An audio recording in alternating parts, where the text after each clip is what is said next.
I, 32M, have been married to my wife Kate, 30F, for 4 years, together for 9. Our relationship has been amazing, loving, and supportive. We have good communication, hardly ever argue, and our bedroom life has gone from strength to strength over the years. We discussed cheating in the past, and I was always clear that we would be over if it ever happened. Kate went home to visit her family last weekend, which was fairly normal. Before she left on the Friday night, we had a minor argument about keeping the house tidy, so our communication was limited on Saturday, but I knew she was going out to meet some friends at a bar. I trusted her 100%, so didn't think anything of it.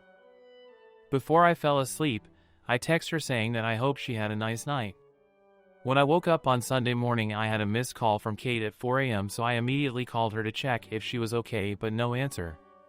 After a few hours, I tried again a few times, but still no answer. Around an hour later, I got a message saying she was fine and was driving back soon. Kate got home late afternoon and looked awful. She had clearly been crying, was not wearing any makeup, unusual for her, and looked like a shell of a person. I knew right away something was wrong, but she wouldn't let me hug her and would barely speak. I sat her down on the couch and made her some tea. I gently encouraged her to tell me what was wrong, and she burst into uncontrollable tears for at least 10 minutes while I was trying to comfort her. She then proceeded to tell me, stopping every few words, that she had slept with someone last night after the bar. At that moment, something in my brain broke. I can't describe it any other way. I immediately got up and jumped in my car and drove off. I went to a park and walked around it for about an hour. Kate was calling my phone constantly, and I turned it off. When I got home, I grabbed 2 suitcases from the garage and went to our bedroom. I threw some of Kate's clothes and shoes into them and left them by the front door. Kate was lying on the floor in the living room, curled up into a ball sobbing. I called her best friend who lives nearby and told her that Kate needed a place to stay and a ride to her place, and that Kate could explain everything to her later. I told Kate I was leaving for an hour and that her friend was coming to pick her up. She grabbed onto my legs trying to stop me from leaving. When I returned home again, Kate was gone, and so were the cases. On Monday, with a clearer head, I answered one of Kate's many calls and told her that I needed her to send me an email with as much details as possible of that night, and if she leaves anything out, there will be no hope of reconciliation. I received this email on Monday night, but still haven't opened it. Since then, everyone has been trying to contact me, but I have just been working, exercising, and sleeping. One of her friends turned up at my house with an attitude demanding an explanation. I told her to speak to Kate and close the door in her face. I have also been speaking to divorce lawyers, have moved money into separate accounts, and blocked Kate and all of her friends on everything. Everything I have done since I found out seems like I have been on autopilot. I don't feel angry, upset, or overly emotional. Just numb. Kate posted a note through the door yesterday asking me to meet tomorrow, but I'm conflicted. After reading her comments, I decided to meet with Kate but not read the email. Kate came to the house yesterday, and when I opened the door she looked terrible. She tried to hug me and started mumbling apologies, but I stopped her and we sat down to talk. I started by telling Kate that I would be recording the audio of the conversation, and she agreed. I then asked her to explain what happened and told her that I haven't read the email she sent. Kate said she had been at the bar with 2 friends, I know and like both of them, and told me what she had to drink. I was surprised at how little she drank because it was the same amount we would normally drink when going for dinner, a few glasses of wine and a cocktail. She admitted she was only slightly tipsy. One of her friends, Sarah, has a younger brother, Max, 27M, who came to pick them up around midnight. It's a running joke in their group that Max has had major crush on Kate since high school, and I had heard them joke about this. The 4 of them went to get some food, and Max then dropped each one off until it was just him and Kate. Kate said she didn't want him to drive the 20 minutes to her parents' place after working all day, so would just order an Uber from his apartment. She went into his apartment to order the Uber but couldn't get one. Max suggested she should crash in his bed and he would take the sofa. He would then drop her off in the morning. Kate refused and continued to try to find an Uber. They were sitting on Max's bed and he kissed her. She kissed him back and they ended up having sex. She confirmed again that it was consensual. After that she broke down crying from guilt and Max took her home. She cried for another hour, then tried to call me to tell me what she had done. We had to stop a number of times because Kate kept breaking down and crying hysterically. She told me it was a huge mistake, she got caught up in the moment, it was terrible, she only loves me, blah blah blah. After she was done, I told her that her story didn't make sense, but it didn't matter at this stage because I was done. This caused another breakdown. I told her I was going to continue with the divorce preparations, but for the next month we would be separated with no contact. I also told her that we would both remain faithful, would get a full STD panel, and she would tell our mutual friends and family what happened. If she sticks to these conditions, I would be willing to meet again to see if there was any way forward other than divorce.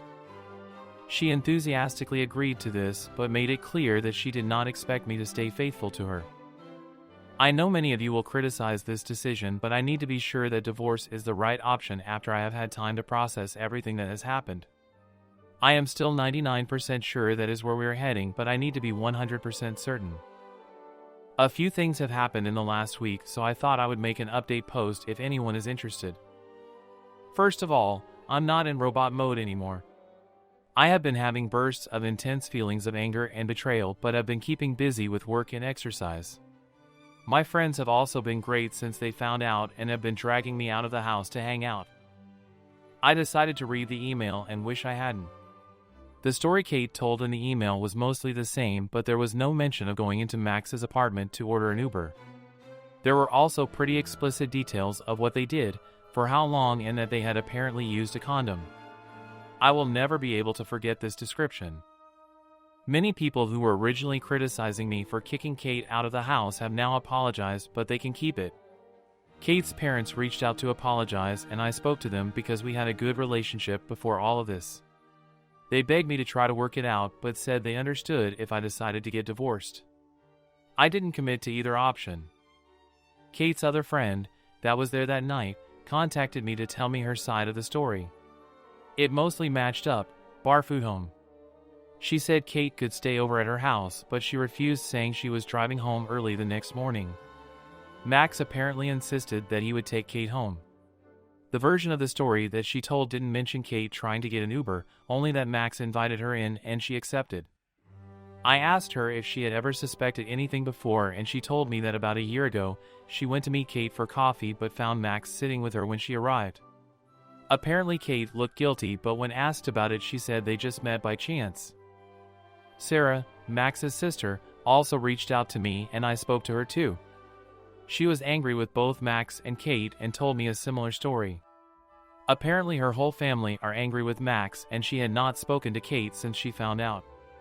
She apologized on behalf of her idiot brother and said she had warned him to stay away from Kate since high school. She didn't think anything else had happened between them.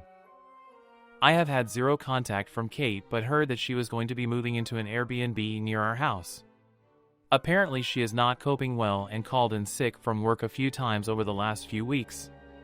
She does have support from the friend she is currently living with, and I asked her parents to keep an eye on her.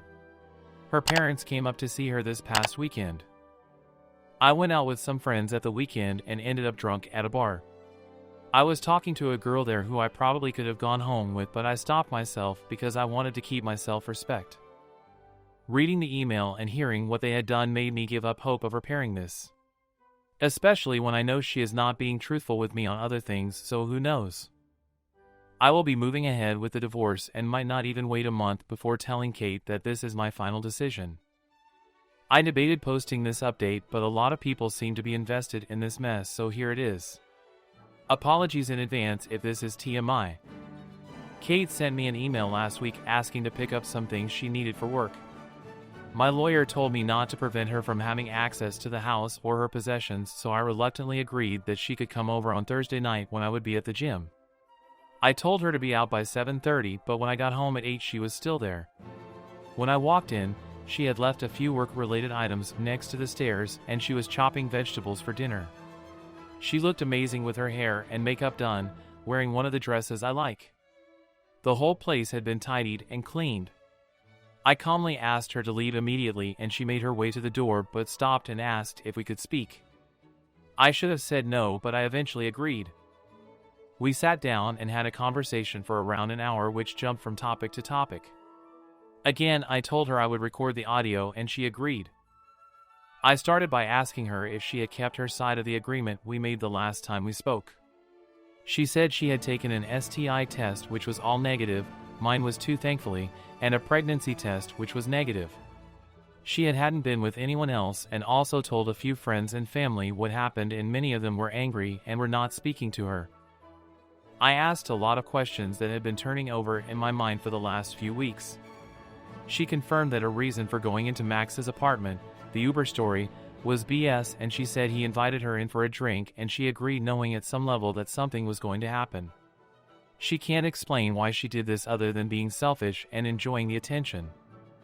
She also confirmed that she had texted with Max a few times over the years because he would shower her with compliments and make her feel good. He would always initiate, and she was apparently careful not to lead him on, and said she had never sent him explicit messages or pictures. Kate also told me that they had hooked up about 6 months before we got together but never had sex. She admitted that she was always a bit curious. Her story about being caught at the coffee shop was that Max had texted her asking what she was up to and she had told him where she was. He then turned up. She swore this was the first time they had ever done anything since we had been together. She said there was nothing missing in our relationship and she hates herself for ruining her perfect marriage and causing me so much pain. I told her that I still don't believe her story and that there was no point in continuing the conversation. She calmly asked what she would need to do to make this right, offering up her phone, location sharing, not going out without me, etc. She had clearly been doing some research. I said that I had no plans to become her prison guard, especially when I would never get over the betrayal. Things then took an unexpected turn which caught me completely off guard. She asked me to turn off the audio recording because she had something private she wanted to discuss and didn't want other people hearing it.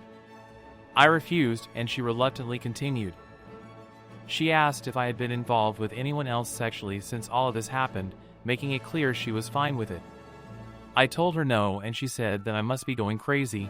We used to have sex almost daily, and started talking dirty about all of the things I could do with and to her. This involved a lot of kinky things that I had wanted to try or had only done a few times. She said she wanted to meet my needs, even if we did not get back together.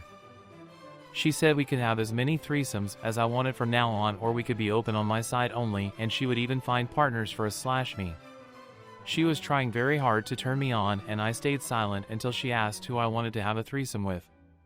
For some reason, I mentioned the name of her coworker, who is 5 years younger than Kate and a total knockout.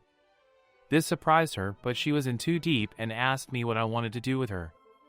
I went into detail about a pretty hardcore scenario, and Kate was encouraging me until I said that she would just be watching. This again caught her off guard, but she went along with it. Later on, I realized that I only said all of this as a petty attempt to hurt Kate, which I don't feel good about. She was obviously convinced that her plan was working, so she pulled up her dress and got into my favorite position on the couch, begging me to have sex with her. I'll admit that for a few seconds my body reacted even though my head was not in the game. Everything suddenly came into focus and the content of her email came flooding into my head. I can't explain why, but I started to laugh. Not just a chuckle, but a full-on belly laugh. She looked hurt and moved away, then started to cry. I told her it was time for her to go, and she left quickly, probably due to the embarrassment. I also said she needed to hurry up and get a lawyer because we were getting divorced. The post-nut clarity after she left confirmed that I had dodged a bullet. I have a meeting with my lawyer later this week and want to move forward with the divorce as quickly as possible. Thought I would provide a final update on the situation for anyone that is interested.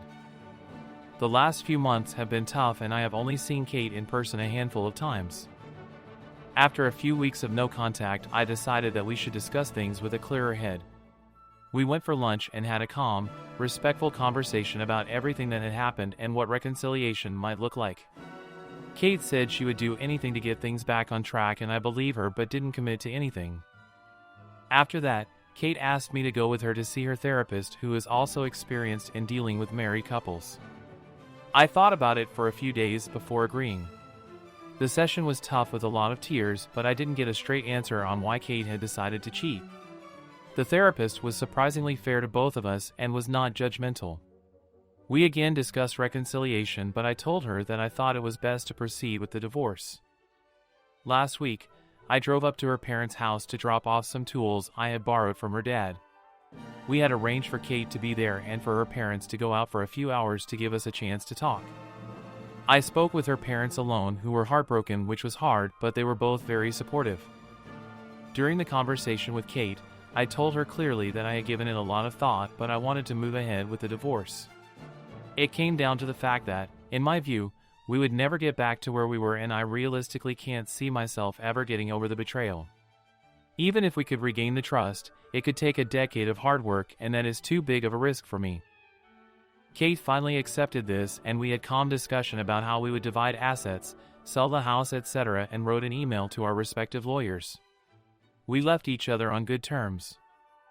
The divorce should be finalized by the end of the year, and the house will be put up for sale soon. In the meantime, we will go no contact and agreed not to start dating until everything is finalized. I have had a few casual hookups, and it feels strange to be going back to being single after all this time. I have been hitting the gym, spending a lot of time with friends and family, and getting back into my hobbies. I'm optimistic about the future, and although I'm still devastated by the loss of my marriage, I feel that this has made me grow as a person. Thanks to those of you who have offered advice and support.